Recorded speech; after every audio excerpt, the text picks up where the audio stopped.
Class 8 in your NCERT Science, we are going to start with the chapter 11, Force and Pressure. So in class 7, you have learned how objects move. Do you recall how we can decide whether an object is moving faster than the other?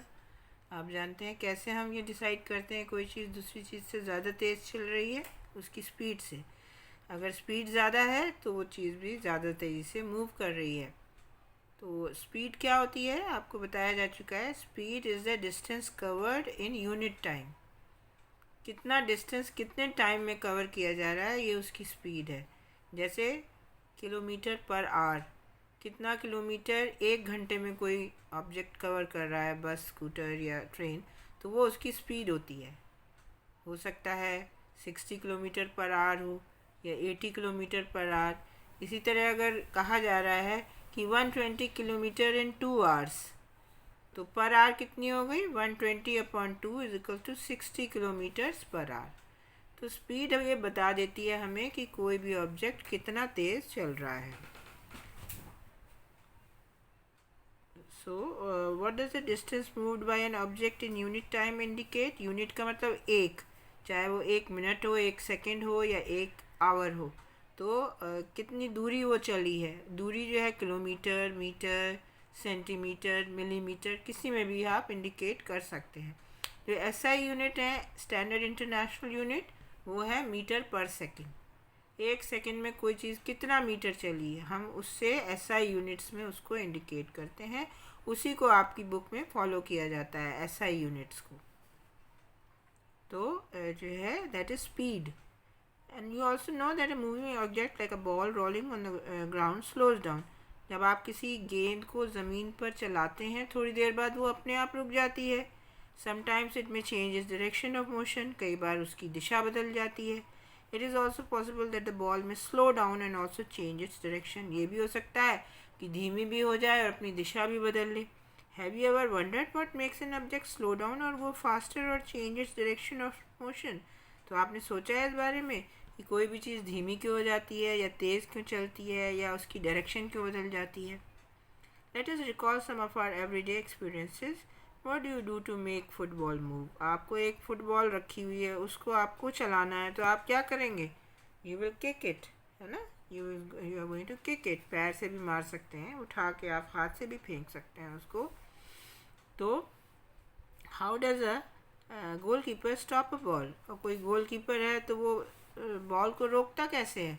वो उसको अपने हाथ से, अपनी body से, अपने पैरों से, किसी भी चीज़ से रोक लेता है। उसे गोल को होने से बचाना है। तो how do a fielder stop a ball hit by a batsman? कोई क्रिकेट में किसी ने हिट किया बॉल को, तो एक फील्डर उसको रोकेगा कैसे? तो उसको हाथ से भी रोक सकता है, पैरों से भी रोक लेते हैं, किसी भी तरह उसको रोकना है उसको। हॉकी प्लेयर जो है, he changes the direction of the moving ball with a flick of the stick. वो अपने एक हॉकी स्टिक के ज़रा से प्रहार से जो है उसको उसकी दिशा को मोड़ देता है। In all these situations the ball is either made to move faster और स्लोअर और its direction of motion is change. तो हर एक केस में बॉल जो है उसको या तो तेज़ी से चलाया जा रहा है, या उसको रोका जा रहा है, या उसको उसकी स्पीड को कम किया जा रहा है, या उसकी डायरेक्शन ऑफ मोशन को बदला जा रहा है। तो हम क्या कहते हैं, ये हमने क्या किया, हमने उस पर फोर्स अप्लाई करा, FORC, फोर्स अप्लाई किया है बॉल पे। जब हम उसको किक कर रहे हैं, पुश कर रहे हैं, पुश माने धक्का दे रहे हैं, या फेंक रहे हैं, या उसकी डायरेक्शन को मोड़ रहे हैं, फ्लिक कर रहे हैं उसे, तो ये फोर्स क्या है? तो what can it do to bodies on which it is applied? We shall seek answers to such questions in this chapter. अब फोर्स क्या है ये हम जानेंगे। Force force is a push और अ पुल। आपके पास कोई ऑब्जेक्ट है, आप उसको इस तरह से धक्का दे रहे हैं, यू आर पुशिंग, और जब उसको आप खींच रहे हैं अपनी तरफ, तो दैट इज़ पुलिंग, राइट? तो actions like picking, opening, shutting, kicking, hitting, lifting, flicking, pushing, pulling are used to describe certain task. ठीक है, कुछ आप चीज़ उठा रहे हैं, खोल रहे हैं, बंद कर रहे हैं, किक कर रहे हैं, हिट कर रहे हैं, उठा रहे हैं, फ्लिक कर रहे हैं, हॉकी की स्टिक की तरह उसको हल्का सा पुश कर रहे हैं या पुल कर रहे हैं। तो ये कुछ कामों को डिस्क्राइब करने के लिए हम कहते हैं। और इसमें हर एक केस में चेंज इन द मोशन, किसी भी चीज़ जो चल रही होती है ये उसके मोशन में चेंज हो जाता है, तो जो है इनको हम चेंज भी कर सकते हैं दूसरी टर्म से।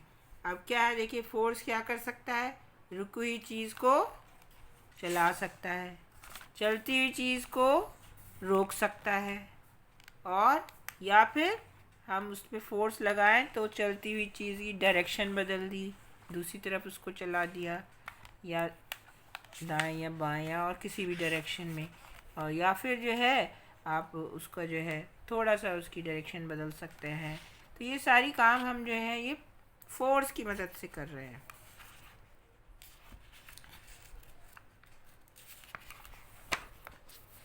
अब आप ये देखिए एक्टिविटी 11.1, इसमें एक टेबल बनी हुई है, तो इसमें कुछ एग्जांपल्स दिए हुए हैं फैमिली सिचुएशंस के जो मूविंग ऑब्जेक्ट्स के हैं। तो आप जो है ऐसी और भी सिचुएशंस दी हुई हैं, उनको बताना है कि वो सब क्या है, और try to identify action involve in each case as a push pull and record your observation. One example has been given to help you.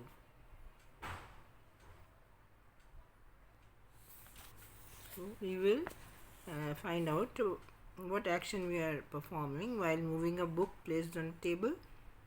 We might be pushing it, pulling it, or lifting it. So action can be grouped as a push and a pull both. Opening or shutting of a door, same, pushing, pulling, or not lifting, and it can be a push or a pull. दरवाज़ा जो है उसको आप अंदर की तरफ धक्का भी दे सकते हैं और बाहर की तरफ खींच भी सकते हैं। तो पुश करने का मतलब धक्का देना, पुल मतलब खींचना। Drawing a bucket from water from a well, of water from a well, पानी की बाल्टी निकाल रहे हैं कुएं से, तो आप पहले तो नीचे कर रहे हैं, उसको लोअर कर रहे हैं, फिर पुल कर रहे हैं, ठीक है, और उसके बाद खींच रहे हैं उसको, फिर लिफ्ट भी कर रहे हैं, तो it can be termed as lifting also, and then it is a push or a pull, right? जब आप बाल्टी को नीचे कर रहे हैं तो आप उसको लोअर कर रहे हैं, और जब आप उसको खींच रहे हैं ऊपर तो you are lifting it, and when you are pulling on the rope, जब रस्सी को आप खींचते हैं तो you are actually what you are doing is you are pulling. पुली होती है ना, उसको इसीलिए बोलते हैं पुल करना, या तो उससे नीचे उतार रहे हैं या ऊपर को खींच रहे हैं। Football player taking a penalty kick, football player जो है जब पेनाल्टी किक मार रहा होता है तो वो क्या कर रहा है, lifting, kicking and hitting, right. उसको जो है जब किक करने को मिलता है, किसी प्लेयर ने फाउल कर दिया, उससे कहा जा रहा है अब आप किक मारिए, तो वो बॉल को लिफ्ट भी करेगा, किक करेगा और हिट करेगा। तो इट इज़ अ पुश और a pull both. A cricket ball hit by a batsman, तो इसमें हिटिंग हो रही है, लिफ्टिंग हो रही है, फ्लिकिंग हो रही है। It can be a push or a pull. Moving a loaded cart, अब आप उसको पुल भी कर सकते हैं, है ना। You can pull it like अपनी तरफ उसको खींच रहे हैं या फिर धक्का दे रहे हैं आगे, तो you are pushing it. You can do both, right? Pulling and pushing both. And you can pull it or push it both actually, so you need not write no, you can say yes. In the same sense, opening a drawer, what you are doing is pulling it towards yourself. So are you pushing? No, but you are pulling. So no, do you notice that catch of the actions, each of the actions can be grouped as a pull or a push or both. Can we infer from this that to move an object it has to be pushed or pulled? So in science, a push or a pull on an object is called force. So how will you define a force? Push or a pull? Thus, we can say that the motion imparted to objects was due to the action of a force. When does a force come into play? Let us find out. कब force काम करता है? I learned in class 6 that a magnet attracts a piece of iron towards it. Is attraction also a pull? What about repulsion between similar poles of two magnets? Is it a pull or a push? जब आप magnets जो हैं किसी iron को attract करते हैं तो अपनी तरफ खींच रहा है, तो it is pulling. This force is a pulling force. और जब दो लाइक पोल्स जो होते हैं मैग्नेट के, वो एक दूसरे को दूर धकेलते हैं, they repulse each other, so that is a kind of a pull. You can say that they are moving them apart, so that is a pull.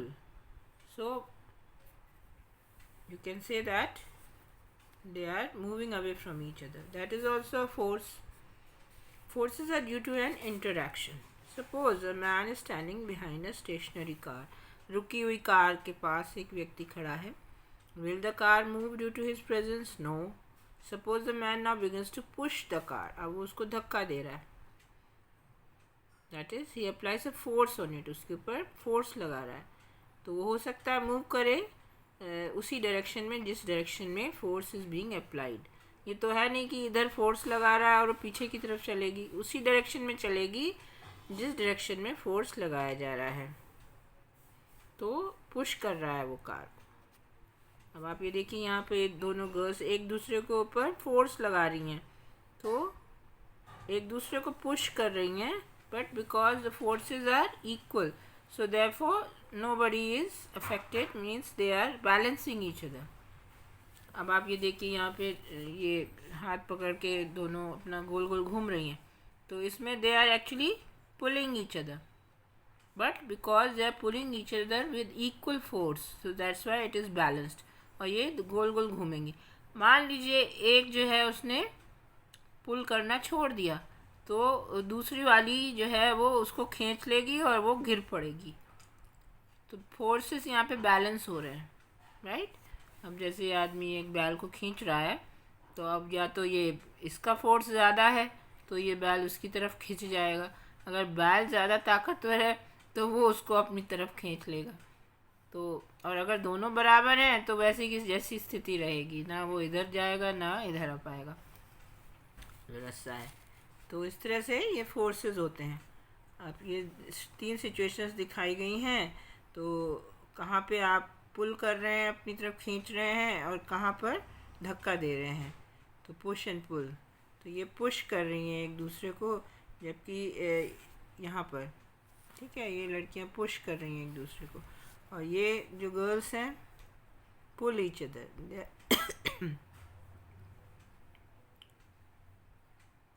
इस तरह यहाँ पे काऊ और मैन जो हैं they are pulling at each other. Girls in that situation show here are applying force on each other. It is true for the man and the cow. हर एक case में एक दूसरे के ऊपर फोर्स जो है अप्लाई किया जा रहा है. कि इसका मतलब है 2 ऑब्जेक्ट्स होने चाहिए फोर्स लगाने के लिए, ठीक है, और इंटरैक्ट करें वो, ताकि force should come into play, यानी फोर्स अपना काम करे. Thus, an interaction of an object with another object results in a force between the two objects. Interaction होगा तो फोर्स अप्लाई किया जाएगा. आप पेन से कुछ लिख रहे हैं यहाँ पे, तो आप फोर्स अप्लाई कर रहे हैं पेपर के ऊपर, तभी आप कुछ लिख पा रहे हैं. तो हर केस में जब भी आप कोई काम करते हैं तो you are using force. That force, अब कई तरह के फोर्सेस होते हैं, आप पढ़ेंगे. और उसमें जो आप फोर्स जिससे आप काम करते हैं दैट इज़ मस्कुलर फोर्स, जो आपकी मसल्स का, मांसपेशियों का फोर्स है. सो अब देखते हैं फोर्सेस के बारे में. 11.2 देखिए. आप एक हैवी ऑब्जेक्ट ले लीजिए, लाइक अ टेबल और अ बॉक्स. आप जो है उसको बहुत ज़्यादा ज़ोर से ही धक्का देने पर आप उसको चला सकते हैं. और अगर अकेले आपने धक्का दिया तो हो सकता है वो मूव ना करे. अगर आप अपने किसी और दोस्त को या किसी और व्यक्ति को बुला के उससे कहा मेरे साथ धक्का दो, तो वो मूव करेगा. अब बकेट आप उठाना चाह रहे हैं, नहीं उठ पा रही है, 2 लोग उठाते हैं तो आसानी से उठ जाती है. तो ये क्यों होता है? बिकॉज 2 लोगों का फोर्स कंबाइंड वे में वर्क कर रहा है. ओके. अब अगर आपने एक दीवार के ऊपर फोर्स लगाना शुरू किया तो आप फोर्स तो लगा रहे हैं मगर वो मूव नहीं करेगी बॉल, तो उससे आप थक तो जाएंगे लेकिन यहाँ पे काम कोई नहीं होगा। आप वर्क के बारे में भी पढ़ेंगे, व्हाट इज़ वर्क। तो work is force into displacement. अगर फोर्स लगाने पे किसी भी चीज़ में डिस्प्लेसमेंट हो रही है तो दैट इज़ वर्क। राइट, और यहाँ पर क्या है, वॉल को धक्का देते रहिए, वो तो मूव करेगी नहीं। Actually you haven't done any work but you have applied force and that's why you feel tired.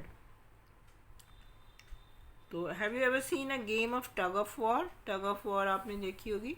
ये देखिए, एक तरफ एक टीम होती है, दूसरी तरफ दूसरी टीम, और वो दोनों मिलके एक ऑब्जेक्ट है बीच में, उसको अपनी तरफ खींचते हैं, रस्सियों को खींचते हैं। एक रस्सी होती है, एक तरफ एक खींचते हैं, दूसरी तरफ दूसरा खींच रहा है। अब यहाँ पे एक लाइन बनी हुई है, जिसकी तरफ ये ज़्यादा चली जाएगी वो जीत जाएगा। तो अब जो जिस तरफ ज़्यादा फोर्स होगा उस तरफ वो रस्सी खिंच जाएगी। जिस तरफ की टीम ज़्यादा पावरफुल होगी और उसका फोर्स ज़्यादा अप्लाइड होगा, एप्लीकेबल होगा, मैग्नीट्यूड में ज़्यादा होगा, वो अपनी तरफ उसको खींच लेगा, वो जीत जाएगा। तो फोर्स का नेचर क्या होता है? Force is applied on an object in the same direction add to one another. एक ही डायरेक्शन में आपने फोर्स लगाया तो दोनों ऐड हो जाएंगे। ऑपोजिट डायरेक्शन में मान लो आपका दोस्त आके पुल करने लगे तो मेज़ और वो बॉक्स तो हिलेगा ही नहीं, क्योंकि उनके फोर्सेस ऑपोजिट डायरेक्शन में, एक इधर लग रहा है एक इस तरफ लग रहा है, दोनों बैलेंस हो जाएंगे तो ये तो हिलेगा भी नहीं। तो एक ही डायरेक्शन में फोर्स लगाने पे फोर्सेस ऐड हो जाते हैं और ऑपोजिट डायरेक्शंस में लगाने पे वो सब्ट्रैक्ट हो जाते हैं and the net force will be the difference between the two forces. अब हो सकता है एक ने इधर से धक्का लगाया, दूसरा दूसरी तरफ से धक्का लगाया, अब दोनों बराबर होंगे तो नेट फोर्स ज़ीरो हो जाएगा। अगर एक का ज़्यादा हो गया फोर्स दूसरे से तो उसी डायरेक्शन में ऑब्जेक्ट मूव करेगा। दोनों का जो डिफरेंस होगा उस फोर्स से वो ऑब्जेक्ट मूव करेगा उस डायरेक्शन में जिस डायरेक्शन में ज़्यादा वाला फोर्स लगाया जा रहा है।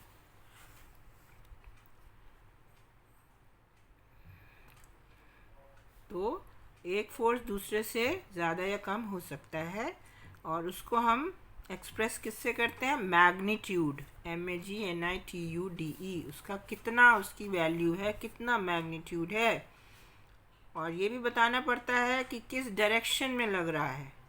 तो इसको हम बोलते हैं एक वेक्टर क्वांटिटी, VECTOR, जिसमें डायरेक्शन होती है, दैट इज़ वेक्टर क्वांटिटी।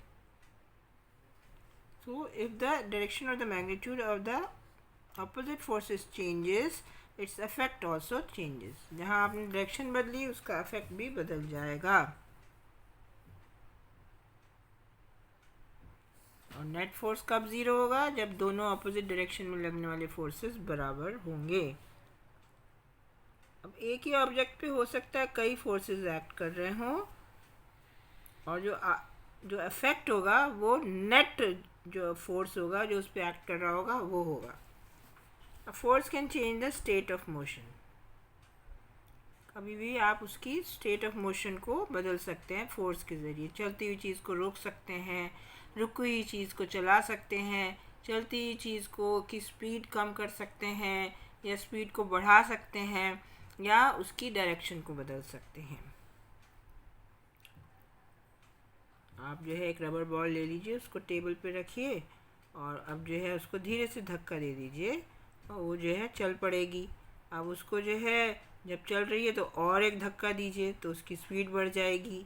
अब जो है अगर आप उसके आगे अपना हाथ रख दें, हथेली, तो उससे क्या होगा, वो उसको रोक देगी या फिर उस बॉल की डायरेक्शन बदल जाएगी। ठीक है, तो आपने जो है उसको उसकी डायरेक्शन को बदल दिया और उसकी स्पीड भी थोड़ा कम हो जाएगी। राइट, और अगर आप उसे रोक ही लेंगे तो उसका जो मोशन है वो ख़त्म हो जाएगा। तो इसी तरह और बहुत सारे एग्जांपल्स हैं। जैसे किक मार रहा है फुटबॉल का प्लेयर, तो वो जो है बॉल पे फोर्स अप्लाई कर रहा है और उससे पहले बॉल रुकी हुई थी और उसकी स्पीड ज़ीरो थी, लेकिन जब उस पर जो है फोर्स लगाया गया तो वो गोल की तरफ चल पड़ी। अब जो गोलकीपर था वो उसने जो एकदम से उसने डाइव किया, यानी एकदम से झुका या कूदा कि वो गोल को उसको रोक ले। तो वो क्या कोशिश कर रहा है कि मूविंग बॉल के ऊपर अपना फोर्स अप्लाई करे, तो वो उसको रोक देगा या फिर उसको एक दूसरी डायरेक्शन में डिफ्लेक्ट कर देगा, मतलब मोड़ देगा, जिससे कि गोल नहीं हो पाएगा। अगर गोलकीपर सफल हो जाता है रोकने में, तो उसकी स्पीड जो है या तो ज़ीरो हो जाएगी या फिर धीमी होकर दूसरी डायरेक्शन में चली जाएगी। तो इसका मतलब है कि फोर्स जो है स्पीड भी बदल देता है। अगर फोर्स उसी डायरेक्शन में अप्लाई किया जाए जिस डायरेक्शन में कोई ऑब्जेक्ट मूव कर रहा है, तो उसकी स्पीड बढ़ जाएगी। ऑपोजिट डायरेक्शन में आपने फोर्स लगा दिया तो उसकी स्पीड घट जाएगी या फिर उसकी डायरेक्शन ही बदल जाएगी।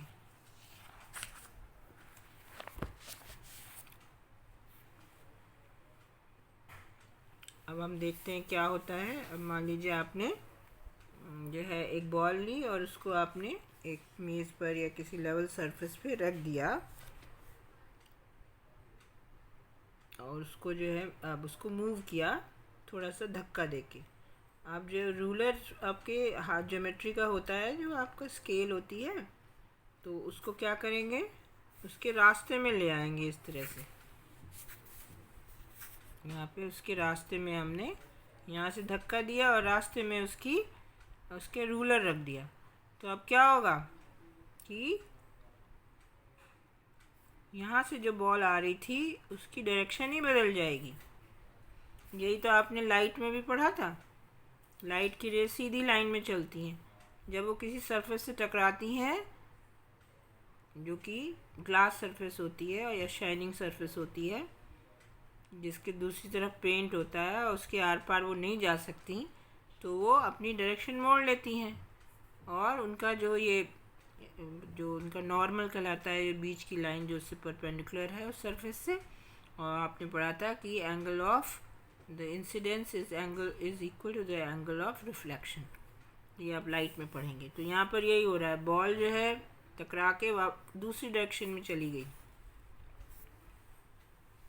क्योंकि आपके जो या तो ये जो स्केल थी उसमें उसने एक फोर्स लगाया है इसके ऊपर, और बॉल की स्पीड भी कम हो जाएगी।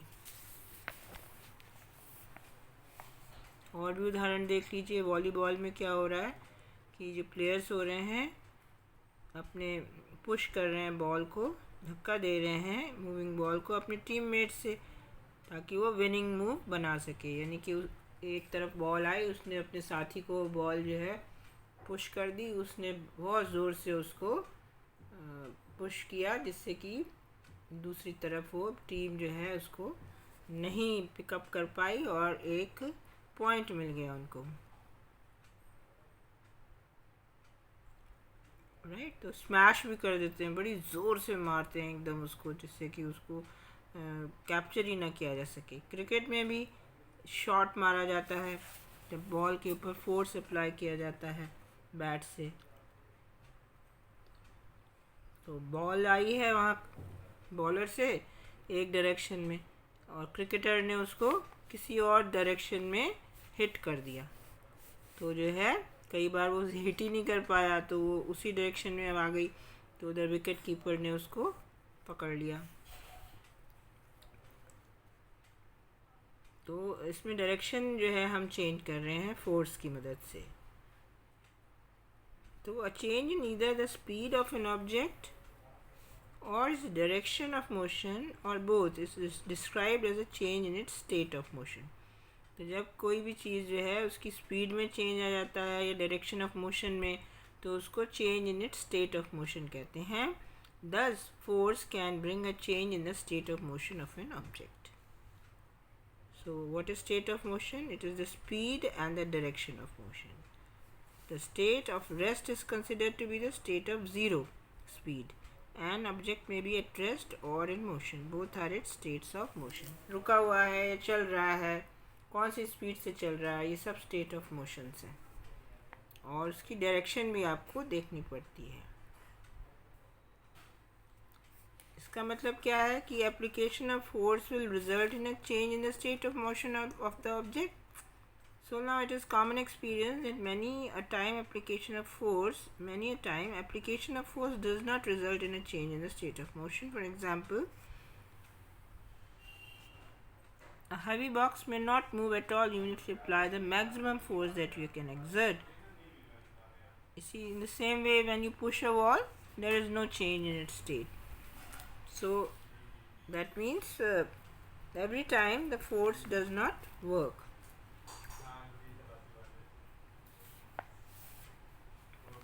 Some situations have been given in column 1. We come to 11.5 activity. Force can change the shape of an object. आपने देखा होगा कि कुछ ऑब्जेक्ट्स ऐसे हैं जिनको मूव नहीं किया जा सकता कि लेकिन उन पर फोर्स अप्लाई किया जा सकता है.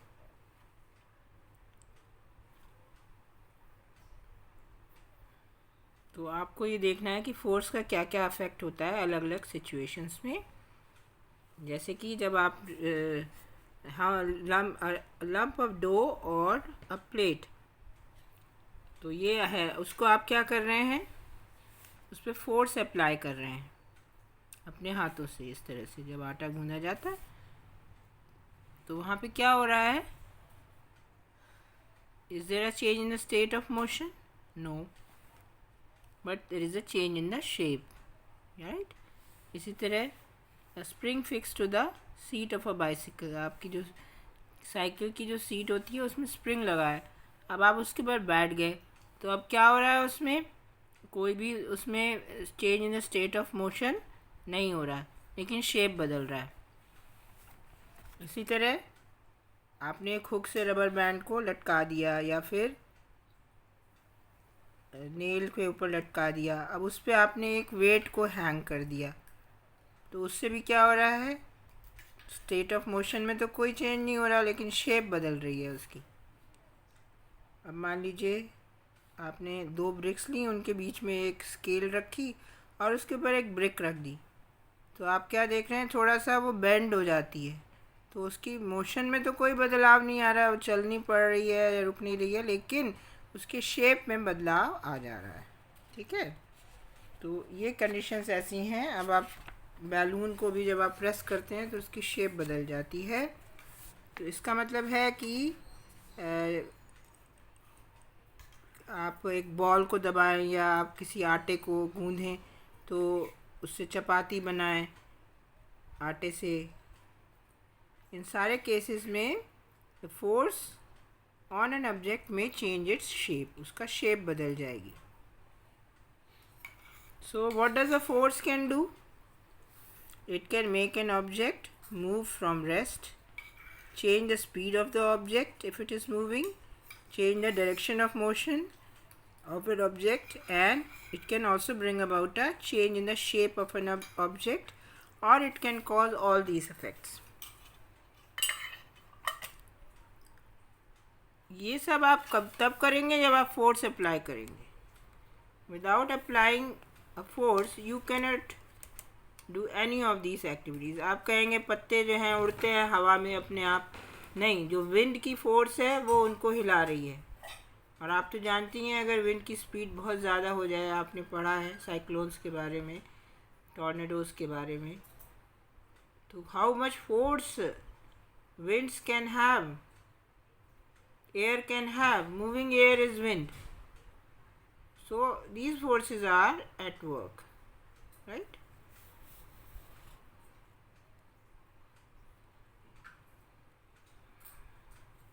Hence force is a must. Now we come to different kinds of forces. Contact forces. First is muscular force. जब भी आप किसी किताब को धक्का दे रहे हैं, उठा रहे हैं बिना उसको, तो बिना टच किए उठा लेंगे क्या? आप एक भरी हुई बाल्टी उठा लेंगे बिना उसको लिफ्ट किए? You have to apply a force and your body has to come in contact with that object. This can also be with the help of a stick. आप ज़रूरी नहीं है कि आप बॉडी से ही उठाएं, आप एक स्टिक की मदद से भी बकेट को उठा सकते हैं. आप बाल्टी जो कुएं से निकालते हैं तो रोप की मदद से निकालते हैं। तो ये फोर्स कहाँ से आती है?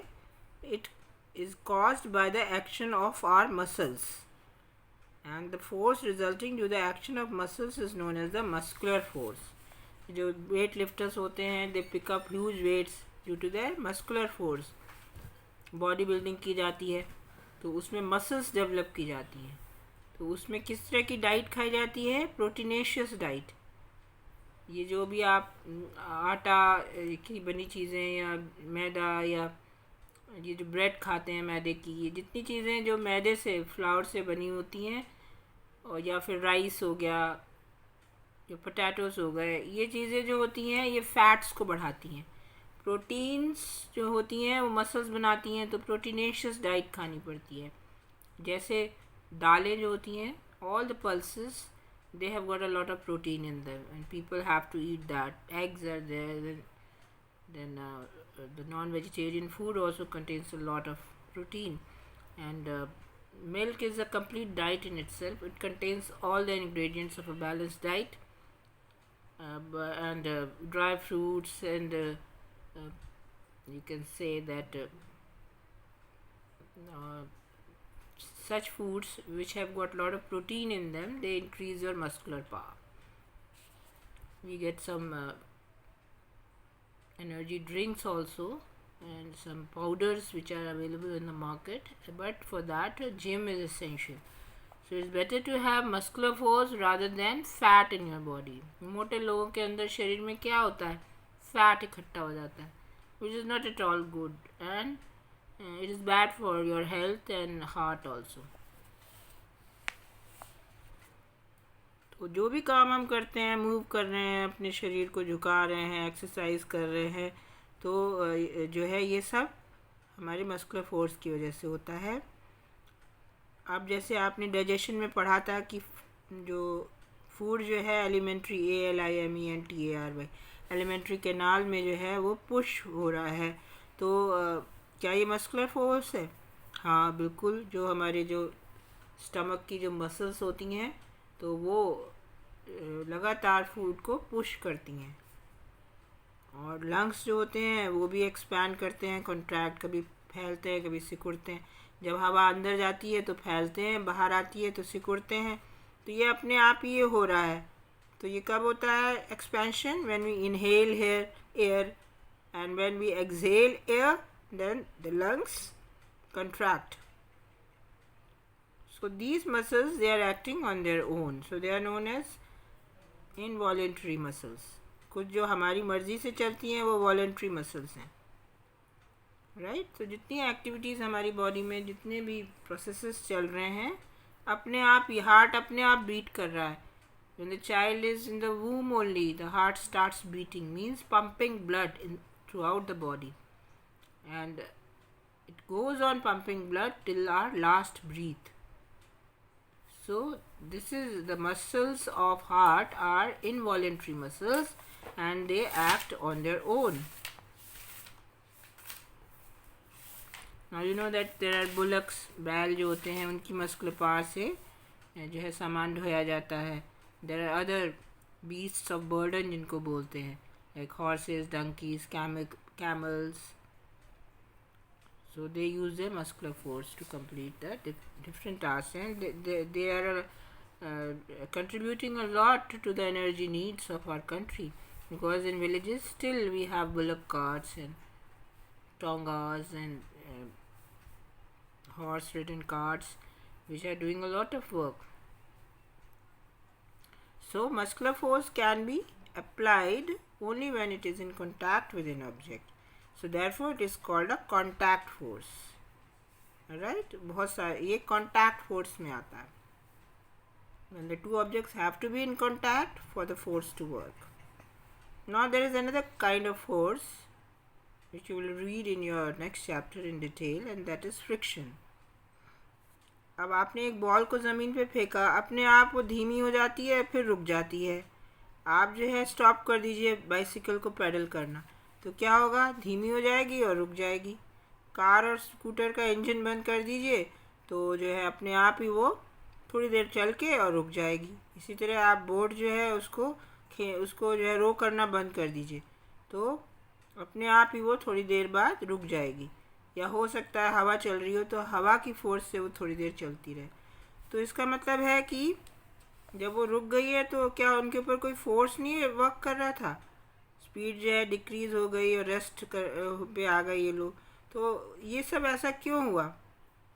कोई फोर्स तो उन पे एक्ट कर रहा है, तो कौन सी डायरेक्शन में कर रहा है?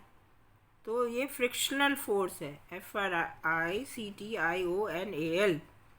So the force responsible for changing the state of motion of objects in all these examples is the force of friction.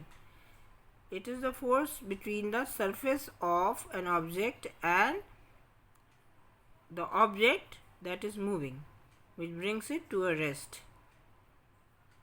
Similarly, there is a frictional force between water and the boat, which brings it to the stop. It acts in the opposite direction in which an object is moving. जिस direction में कोई भी चीज़ चल रही होती है, frictional force उसके opposite direction में चलता है, और जो सरफेसेस हैं उनके बीच में जो कांटेक्ट होता है वहाँ पर ये वर्क करता है। तो ये भी एक कांटेक्ट फोर्स का उदाहरण है। लेकिन कुछ ऐसे फोर्सेस हैं नॉन कांटेक्ट है। तो फ्रिक्शनल फोर्सेस में आप जब आप पेन से इस पे लिख रहे होते हैं ना अपनी कॉपी पे, तो इस पेन की निब में और जो पेपर है इनके बीच में फ्रिक्शनल फोर्स होता है।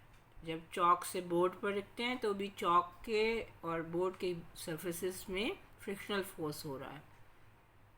हवा में जब पक्षी उड़ते हैं तो हवा का फ्रिक्शनल फोर्स उसके ऑपोजिट डायरेक्शन में उसको रोकने की कोशिश करता है, और वो लेकिन उसके अगेंस्ट उड़ता है। इसी तरह फिश जब वाटर में स्विम करती हैं या कोई स्विमर स्विम करता है तो वाटर और उसकी बॉडी के बीच में फ्रिक्शनल फोर्स होता है और उसके अगेंस्ट उसको आगे बढ़ना पड़ता है। तो ये फ्रिक्शनल फोर्स के बहुत सारे एग्जाम्पल्स हैं।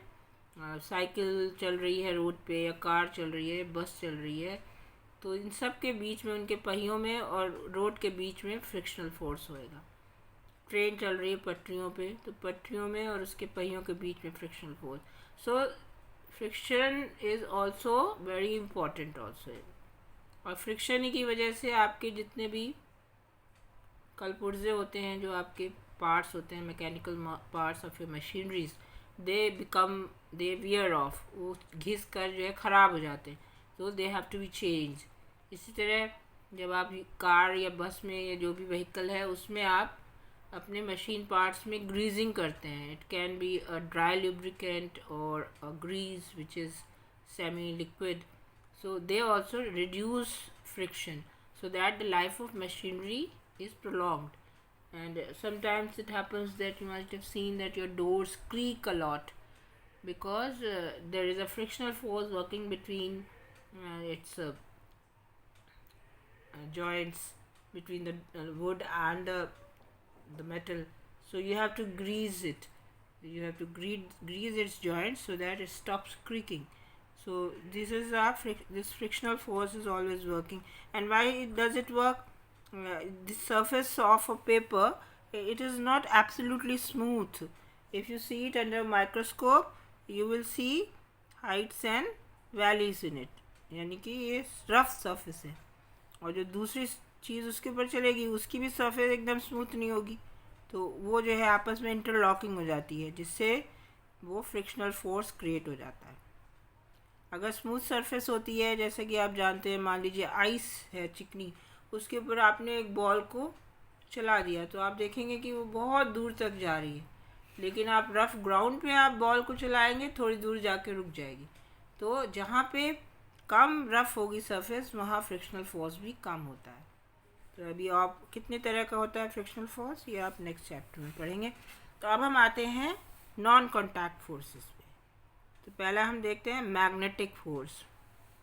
आप एक बार मैग्नेट लीजिए और उसको जो है उसकी जो लॉन्गर साइड है उसके पेयर ले लीजिए, मतलब दो ले लीजिए उनको, और एक place the longer side of one of the magnets over 3 round shaped pencils or wooden rollers as shown in the figure. तो उस तरह से इनको दो पेंसिल्स नीचे हैं और एक उसके ऊपर रखी हुई है. Now bring one end of the other magnet near the end of the magnet placed on the rollers. Make sure that the two magnets do not touch each other. What happens if you bring the other end of the magnet near the same end? Then what happens? So see, there is a magnet. Magnet always has a north pole and a south pole. Suppose this is the north pole N and this is the south pole. And this is the magnet which has got its south pole on this side and north pole on this side. So what you will see, that the south pole is attracting the north pole, and when you bring, suppose, the north pole near the north pole, then there will be repulsion, means they will pull away from each other. So that means like poles of the magnet repulse each other, and unlike poles they attract each other without touching. So therefore it is a non-contact force. So here, because there it is on the roller, it will start rolling towards this, and when if you bring the same pole together, then it will roll back in the opposite direction. That was the experiment.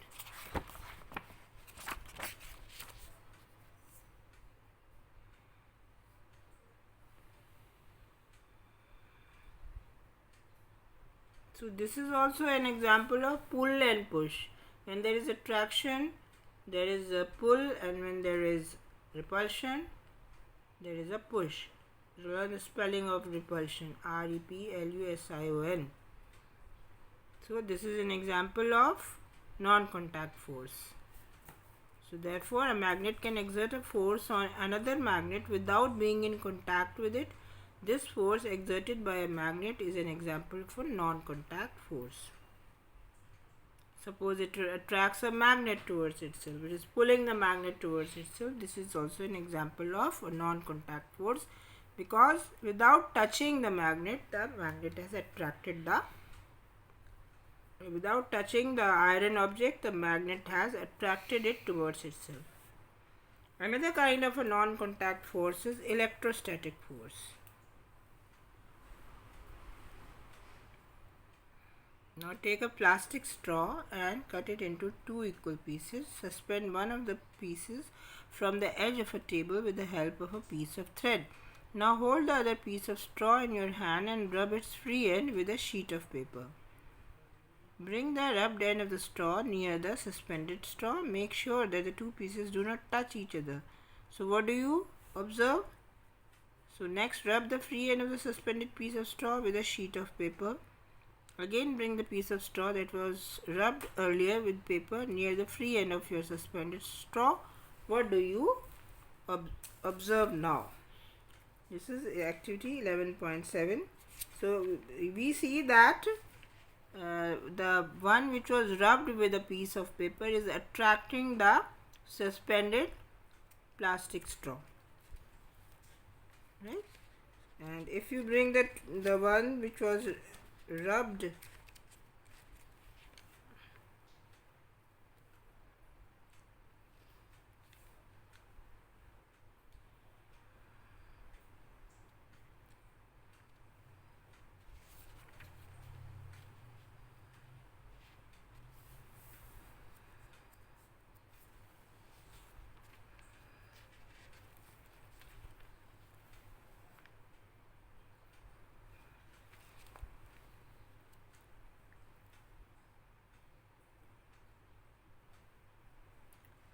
if you bring both the objects which have been rubbed together, then there is a repulsion. You can do another experiment. You comb your hair which are not oiled with a comb, and when you bring a certain small pieces of paper near this comb, they will be attracted towards it, because there is a some kind of a charge is generated in the comb. So it happens every time you use a plastic object and you rub it against a, say, kind of a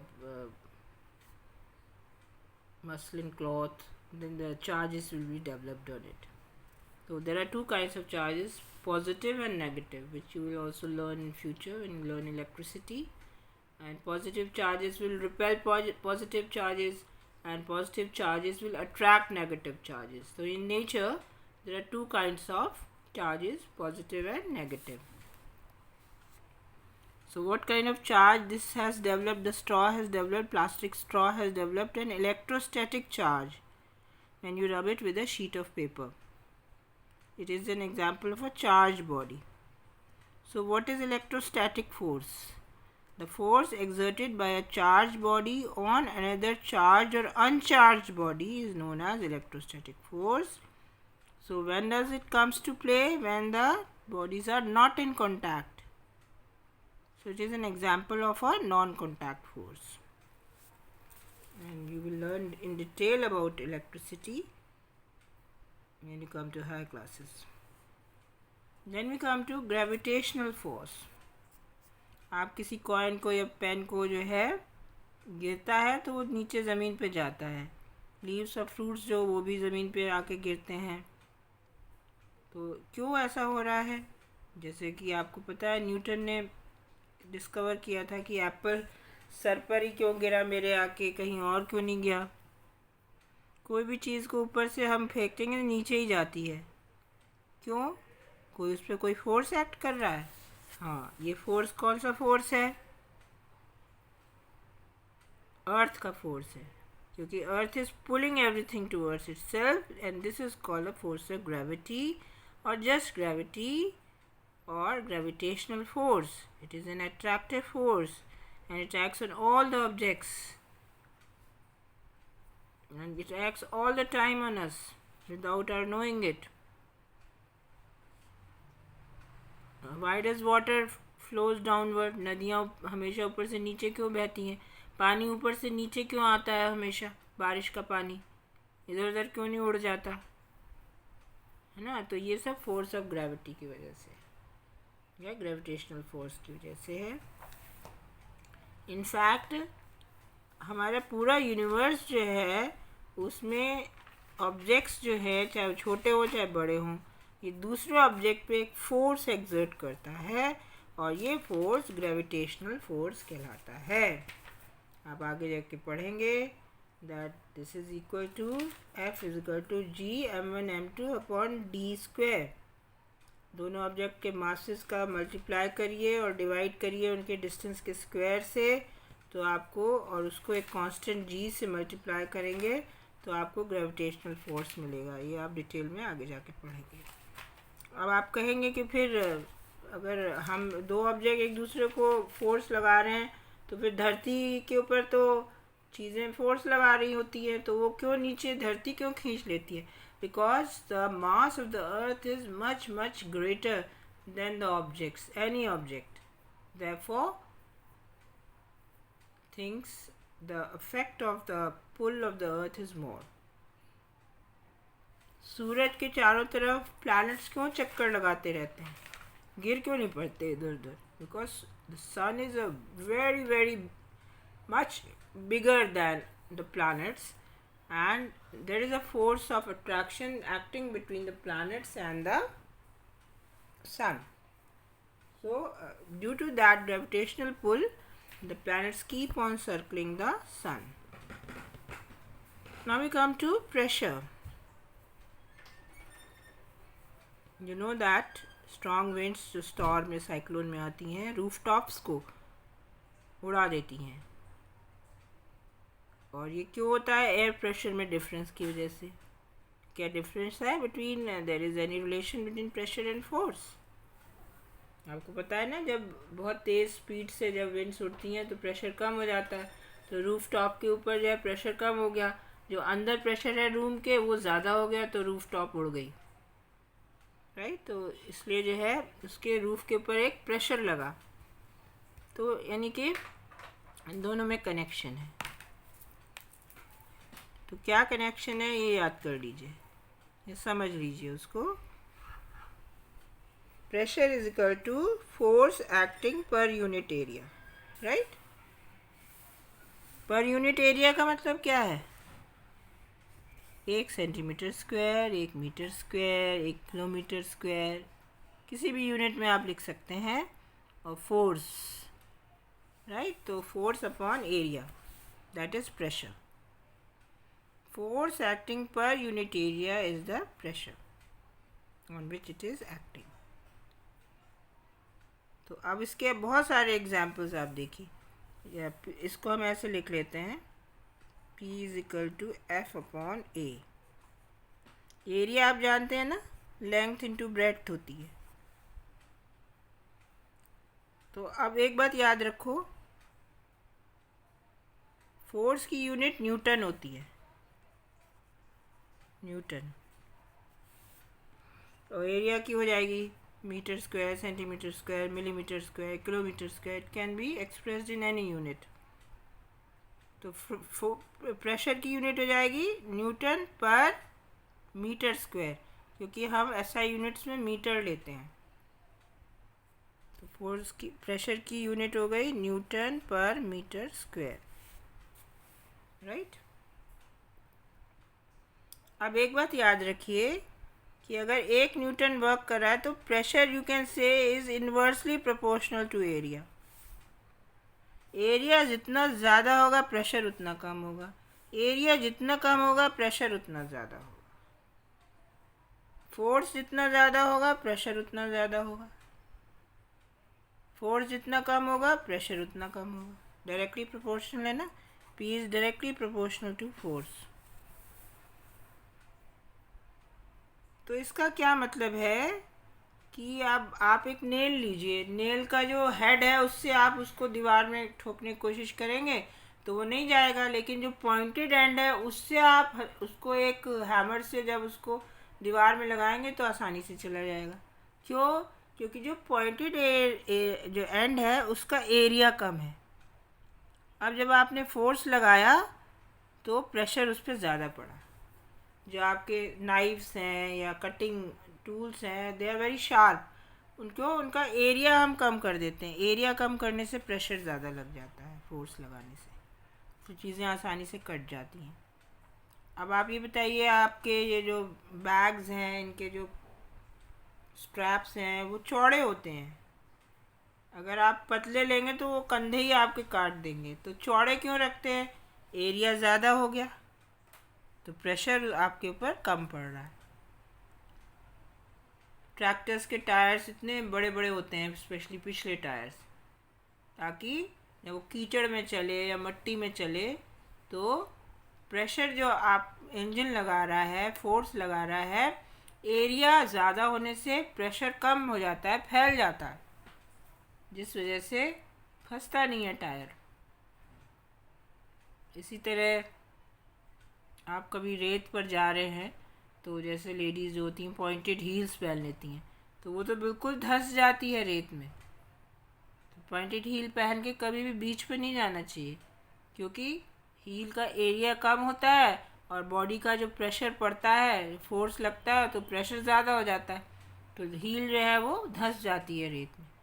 तो हमेशा flat shoes पहन के, walking shoes पहन कर ही beaches पे जाना चाहिए, ताकि आपके पैर रेत में धंसे नहीं।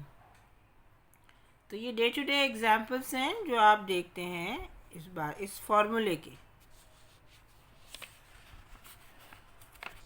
इसको आप और डिटेल में आगे जाके पढ़ेंगे।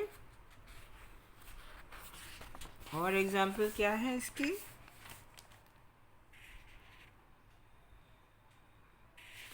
अब ये जो कुली वगैरह होते हैं वो सर के ऊपर एक टर्बन लगा लेते हैं, एक कपड़ा रख लेते हैं, जब वो हैवी लोड्स कैरी करते हैं तो एरिया ऑफ कांटेक्ट बढ़ जाता है उनके सर के बीच में और सामान के बीच में, जिससे प्रेशर जो उनके हेड पे पड़ रहा है वो कम हो जाता है।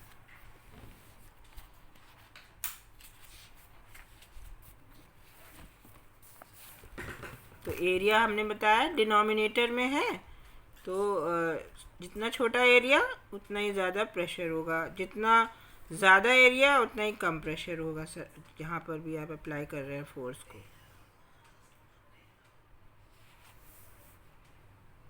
क्या लिक्विड्स और गैसेस भी एग्जर्ट करते हैं प्रेशर? और क्या एरिया पे डिपेंड करता है जहाँ इनका फोर्स एक्ट कर रहा होता है? ये देखते हैं हम लोग. So now we'll do C exercise 11.9, pressure exerted by liquids and gases.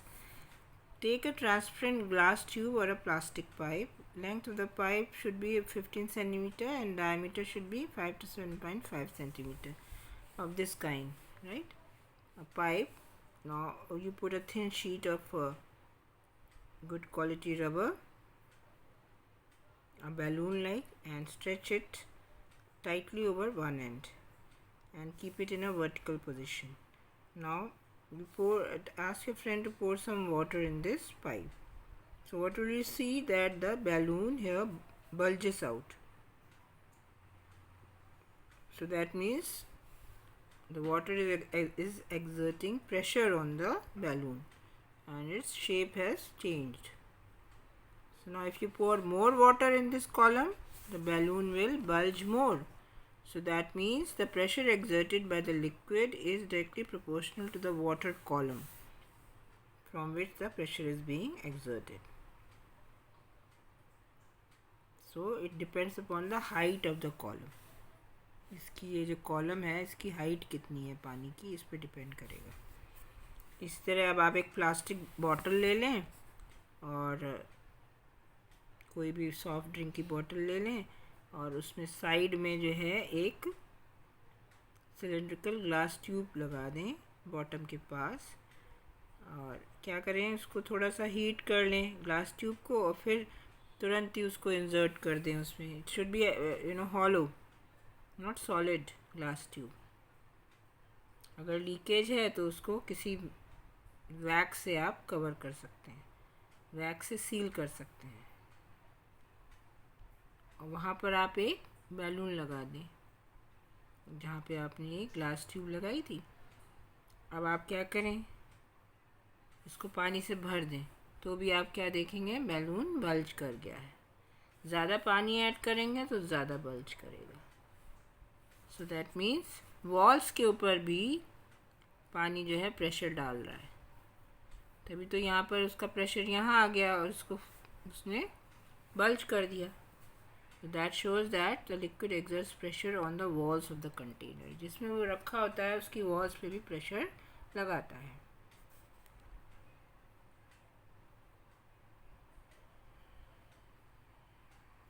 So अब और भी इन्वेस्टिगेट करते हैं इसको.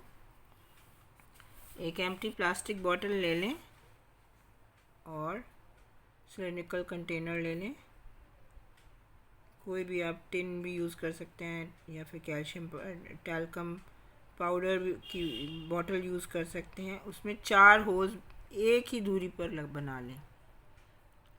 Right, they should be on the same height, कोई ऊपर नीचे ना हो, चारों एक ही लाइन में होने चाहिए. अब जो है उसमें आप पानी भरेंगे तो आप क्या देखेंगे, with pressure the water is coming out. अब आप क्या देखेंगे कि ये जो पानी गिर रहा है ये बराबर दूरी पे गिर रहा है, चारों में एक ही दूरी पर बॉटल से गिर रहा है. That shows liquids exert equal pressure at the same depth. एक ही गहराई में एक ही सा प्रेशर है. यहाँ ऊपर आएंगे आप तो ये थोड़ा पास गिरेगा और नीचे आएंगे तो ज़्यादा दूर गिरेगा. तो जैसे जैसे ऊपर जाएंगे प्रेशर जो है लिक्विड का कम हो रहा है, नीचे आने पर बढ़ रहा है, इसलिए पानी ज़्यादा दूरी पर गिर रहा है. ऊपर जो है वो कम दूरी पर गिरेगा. ये आप एक्सपेरिमेंट करके देखिएगा. अब आते हैं गैसेस के ऊपर. ये भी क्या वॉल्स पे कंटेनर्स के अपने प्रेशर डालती हैं. जैसे आपका सिलेंडर होता है एलपीजी का, उसके अंदर जो वैसे तो लिक्विड है, मान लो गैस है, तो क्या वो गैस प्रेशर डालती है? बिल्कुल डालती है.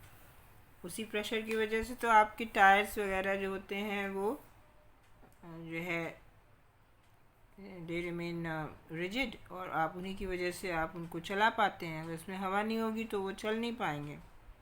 जब आप बैलून को इन्फ्लेट करते हैं, हाँ आप ये देखिए पाइप्स में अगर होल हो जाते हैं तो पानी बड़ी तेज़ी से उनसे निकलता है, लीकेज हो जाती है जब, तो इसीलिए होता है क्योंकि पानी जो है वो वॉल्स के ऊपर प्रेशर डालता है और उस लीकेज को तुरंत ठीक करना पड़ता है, otherwise there will be lot of wastage of water. तो आते हैं गैसेस पे। जब आप इन्फ्लेट करते हैं बैलून को तो आपको उसका मुंह बंद क्यों करना पड़ता है उसको धागे से? तो क्योंकि इससे हवा एस्केप कर जाएगी। आप उसको बांध देंगे तो वो नहीं निकल पाएगी। सपोज़ करके बांध के आपने खोल दिया तो हवा निकल जाएगी। अगर बैलून में एक भी होल हुआ तो वो नहीं, उसमें हवा भर पाएगी। क्या करते हैं ना, बच्चे फोड़ देते हैं बैलून बर्थडेज में, और एक सुई भी चुभा देंगे तो उसकी हवा निकल जाती है। तो इसलिए इसका क्या मतलब होता है, अगर पंचर हो जाता है तो धीरे धीरे हवा निकलने लगती है। इसका मतलब है इनर वॉल्स के ऊपर हवा प्रेशर डालती है अपने कंटेनर के। तो gases also exert pressure on the walls of the container. अब आते हैं हम एटमॉस्फेरिक प्रेशर पे। आपको पता है हमारे चारों तरफ हवा है, जो चारों तरफ जो हवा का जो एक घेरा है हमारे, उसको एटमॉस्फेयर कहते हैं। आपको ये भी पता है कितने तरह की गैसेस होती हैं।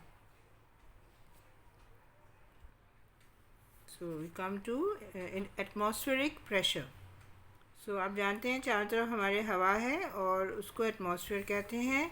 वो कई किलोमीटर तक है सरफेस ऑफ द अर्थ के ऊपर, 12, 13, 15 किलोमीटर तक है। और ये जो एयर है जिसमें आप जानते हैं ना 78% नाइट्रोजन है, 21% ऑक्सीजन है, और 0.02% कार्बन डाइऑक्साइड है, और बहुत सारी दूसरी गैसेस हैं जैसे इनर्ट गैसेस हैं, helium, argon, radon, krypton, xenon, बहुत सारी गैसेस हैं। तो ये जो सारी गैसेस मिलकर एक प्रेशर डालती हैं, इसको एटमॉस्फेरिक प्रेशर कहते हैं। So the pressure exerted by the air is known as atmospheric pressure. What is pressure? Is force per unit area. If you imagine that there is a unit area और उसमें एक cylinder है जिसमें air है, तो जितना इसके अंदर जो एयर का जो प्रेशर होगा वो एटमॉस्फेरिक प्रेशर होगा, तो उसके वेट के बराबर होगा। So what is atmospheric pressure? Is the weight of air in a column of unit area. Unit area का मतलब it should be 1 centimeter length, and its length should be 1 centimeter, breadth should be 1 centimeter, or you can say 1 meter into 1 meter, 1 centimeter into 1 centimeter, or you can even take 1 kilometer into 1 kilometer. So that is unit area, and the pressure exerted by this air, or you can say its weight. Now you will understand the difference between the mass and weight. Now what is the matter which is contained in an object is its mass, and if you multiply it with the gravitational force, then it becomes weight. So remember W is equal to mg, right? And the weight is also a kind of a force, so its unit is Newton. You will understand the difference. So how large is this atmospheric pressure? Let's find out about its magnitude. अब rubber stickers होते हैं जो कि एक छोटे से rubber cup के जैसे नज़र आते हैं। अगर आप इसको किसी प्लेन सरफेस पे प्रेस कर दें तो उससे स्टिक हो जाता है। जब आप पुल करने की कोशिश करेंगे तो पुल नहीं होगा। तो क्यों? जब आप उसको प्रेस करते हैं अंदर की हवा बाहर आ जाती है और उसकी सरफेस से निकल जाती है। तो जो sucker sticks to the surface because the pressure of the atmosphere acts on it. अब ये जो रबर शक्कर है ये चिपक जाता है सरफेस पे, क्योंकि चारों तरफ से इसकी जो हवा है वो इस पर प्रेशर डाल रही है, अंदर कोई हवा नहीं है, तो इसलिए ये इतना ज़्यादा प्रेशर पड़ता है इसके ऊपर देन कि इसको रिमूव करना मुश्किल हो जाता है। So to pull the sucker off the surface, applied force should be large enough to overcome the atmospheric pressure. Atmospheric pressure से ज़्यादा आपने अगर फोर्स अप्लाई करा, पुल करा उसको, तो वो निकल आएगा। तो आप सोच सकते हैं कितना मैग्नीट्यूड होता है एटमॉस्फेरिक प्रेशर में।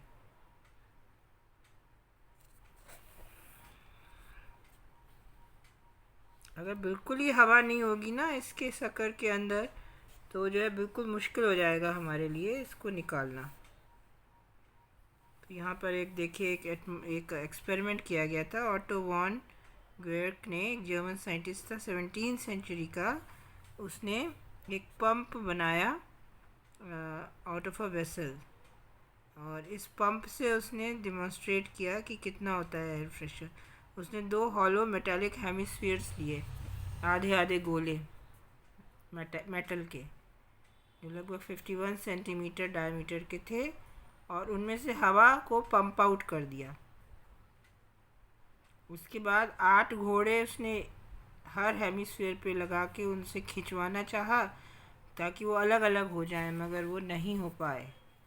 क्यों? क्योंकि अंदर हवा नहीं थी, बाहर की हवा इसके ऊपर प्रेशर लगा रही थी, और जिस वजह से अब जो है इतना ज़्यादा प्रेशर पड़ रहा था कि इनको अलग करना मुश्किल था। तो इससे पता चलता है एटमॉस्फेरिक प्रेशर कितना ज़्यादा है।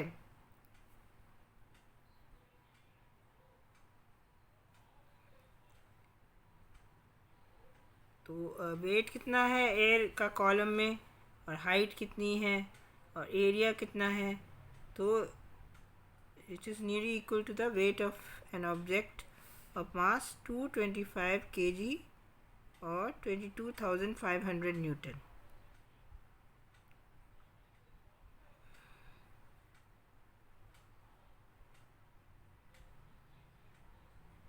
इसके बराबर जो है ये वेट होता है एयर कॉलम का, 225 kg और 2250 न्यूटन, क्योंकि the value of gravitational force is nearly 9.8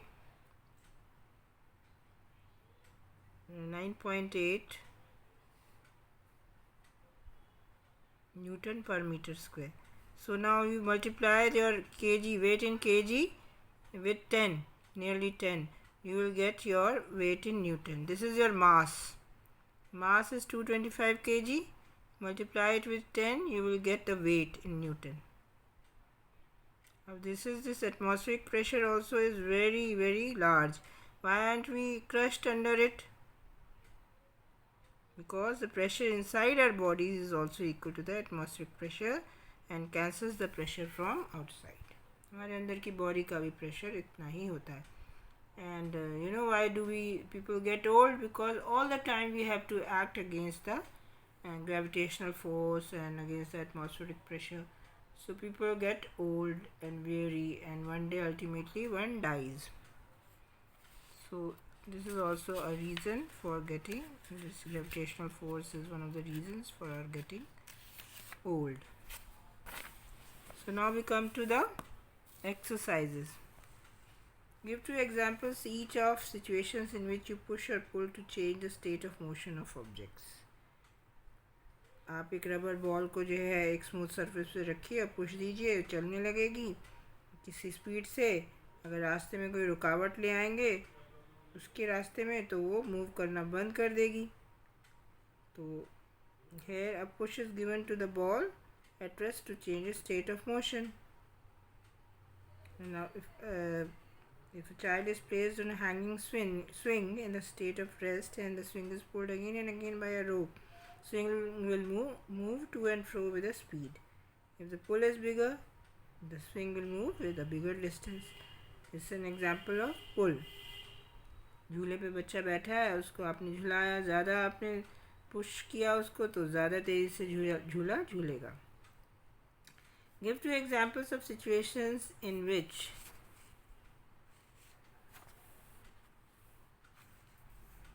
applied force causes a change in the shape of an object. So if the inflated balloon, एक फूला हुआ गुब्बारा है, is taken and pressed from 2 sides with hand, the shape changes. The figure is disturbed. If you apply more force, the balloon will burst. Second example is, if you beat a plate of steel with hammer, so the plate's shape will change.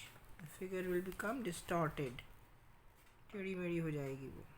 तो ये example है किसका? Applied force has caused a change in the shape. Fill in the blanks. To draw water from a well, we have to pull at the rope. A charged body attracts an uncharged body towards it.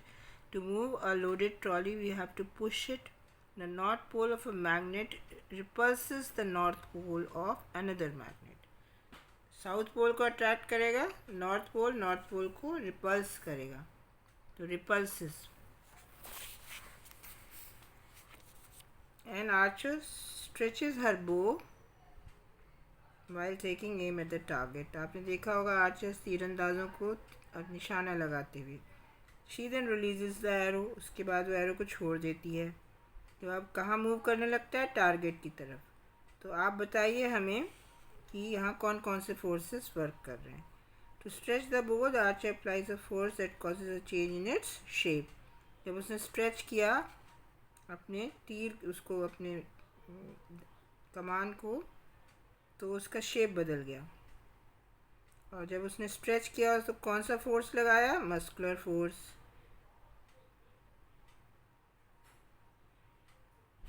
और motion जो उसका change हुआ, रुके से एकदम चल पड़ा तेज़ी से. तो ये किस तरह का फोर्स था? Contact force. जब ये मूव कर रहा है टारगेट की तरफ, तो उसके ऊपर जो फोर्स एक्ट कर रहा है are due to gravity and friction. जो उसके ऊपर कौन कौन से फोर्सेस वर्क कर रहे हैं? ग्रेविटी का और फ्रिक्शन का, जो उसको रोकने की कोशिश कर रहे हैं तीर को, मगर वो उसके अगेंस्ट चल रहा है. In the following situations identify the agent exerting a force and the object on which it acts. State the effect of the force on each case. Squeezing a piece of lemon between the fingers to extract its juice. तो जब आप नींबू निचोड़ते हैं तो कौन सा force है? हमारी फिंगर्स कहाँ पर एक्ट कर रही हैं? क्या क्या बताना है? कौन सा एजेंट फोर्स लगा रहा है और कौन से ऑब्जेक्ट पे फोर्स लग रहा है. तो हमारी फिंगर्स जो हैं वो लेमन पे फोर्स लगा रही हैं. उसका इफेक्ट क्या हो रहा है? Lemon juice is extracted out. Second case क्या है? Taking out paste from a toothpaste tube. आप जो है टूथपेस्ट की ट्यूब से जब पेस्ट निकालते हैं तो आप कौन सा पार्ट आपकी बॉडी का फोर्स लगा रहा है? फिंगर्स. किस पर लगा रहा है? टूथपेस्ट ट्यूब पे. इफेक्ट क्या हो रहा है? Toothpaste comes out of the tube. तीसरे में a load suspended from a spring.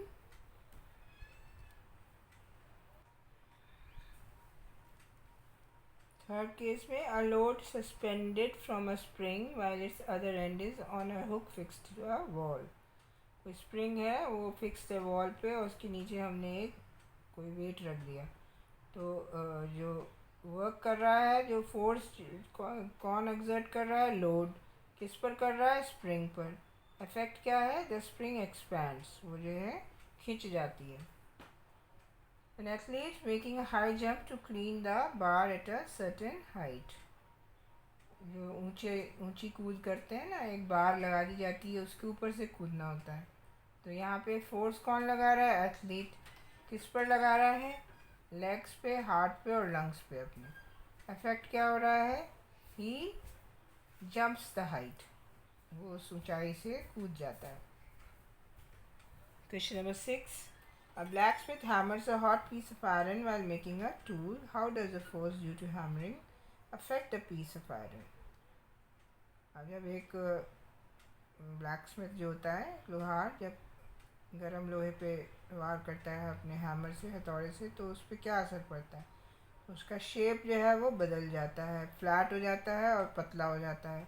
Thinner and flatter. This is the effect of force due to hammering the piece of iron. An inflated balloon was pressed against a wall after it has been rubbed with a piece of synthetic cloth.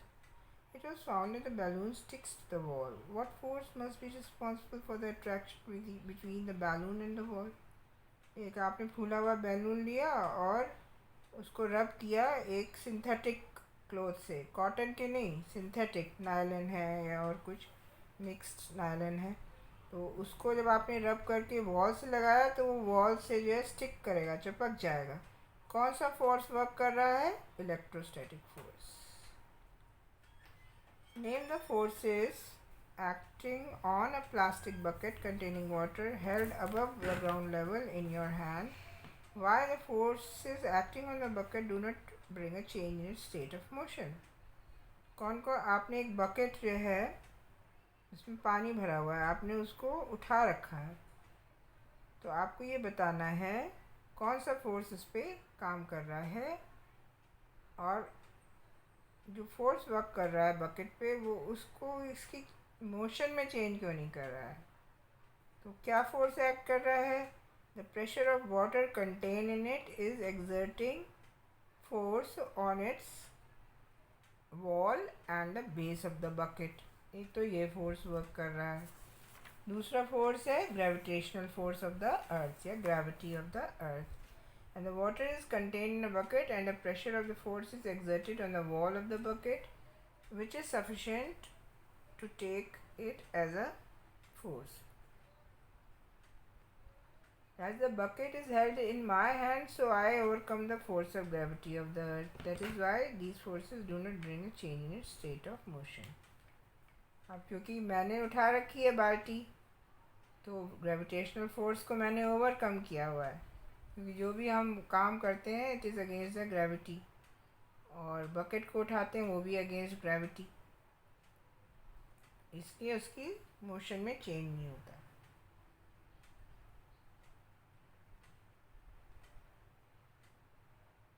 और लेकिन हमारी body में deforming affect होता है, क्योंकि अगर थोड़ी देर में खड़े रहेंगे हम बकेट लेके तो हमें थकान महसूस होगी। A rocket has been fired upwards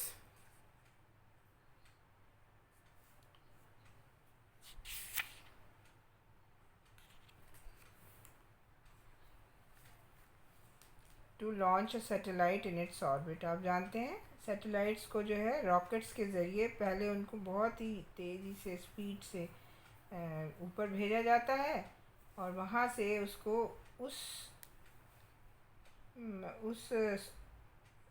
place में स्टेशन किया जाता है, यहाँ घूमने लगता है जहाँ ग्रेविटेशनल फोर्स नहीं है, वो अपने आप फिर घूमने लगता है धरती के चारों तरफ।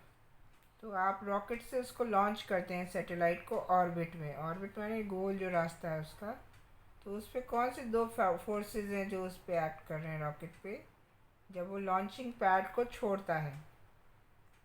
तो एक तो force of gravity of earth which is taking it pulling it downwards, and also the second force is the frictional force produced by the air particles. ये जितने भी नाइट्रोजन, ऑक्सीजन, कार्बन डाइऑक्साइड के पार्टिकल्स होते हैं air में, तो यही जो है फोर्स एक्सर्ट करते हैं, तो रॉकेट के ऊपर ये वर्क कर रहे होते हैं। When you press the bulb of a dropper with its nozzle kept in water, air in the dropper is seen to escape in the form of bubbles. Once we release the pressure on the bulb, water gets filled in the dropper. The rise of the water in the dropper is due to atmospheric pressure.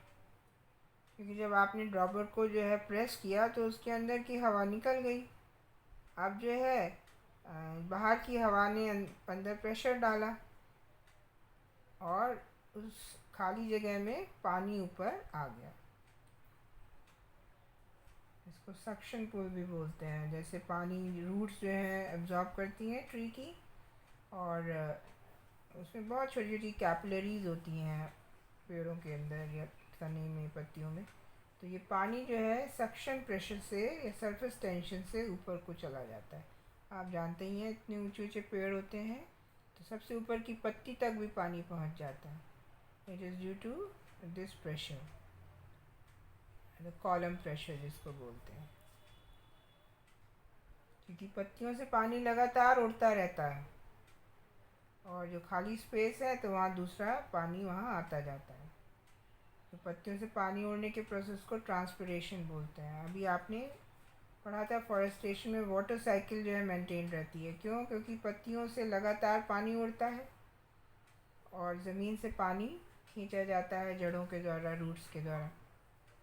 तो ये water जब ऊपर जाता है vapour के form में, फिर ये रेन के फॉर्म में नीचे आता है और ये वाटर साइकिल हमेशा बनी रहती है। पेड़ ही नहीं होंगे तो ये वाटर साइकिल जो है बन ही नहीं पाएगी, बारिश नहीं होगी, सूखा पड़ जाएगा। ये भी आपको पिछले चैप्टर में बताया गया था. So this has brought us to the end of this chapter as well as your syllabus of half yearly exam. So all these 9 chapters which have been taught to you will come in your exams. Please prepare them properly, and if any doubt, please clear them.